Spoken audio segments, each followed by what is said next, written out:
30 বছরের ঘর কইরা আমার জিন্দেগিটায় তেজপাতা বলে কি বলে বলে না।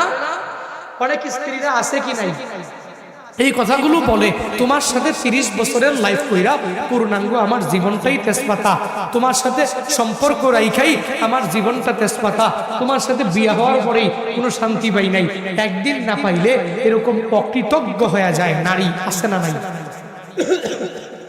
রাহমাতুল লিল আলামিন বলেন, ওয়াতাআত যাওজাহা, হে নারী তোমরা তোমাদের স্বামীর ইতাআত করো, আনুগত্য করো। এই ঘর নিয়ে যেই পরিমাণ ঝামেলা, বাংলাদেশের এক বড় সেলিব্রিটি আরজে কিবরিয়া কয়েকদিন ধরে সোশ্যাল মিডিয়ায় বিষয়টা ঘুরছে। আরজে কিবরিয়া মানুষের জীবনের গল্প শুনে, কত মানুষ অন্য মানুষের জীবনের গল্প শুনে চোখের পানি ফেলায়, এখন তার নিজেরই একটা গল্প হয়ে গেল, একটা লং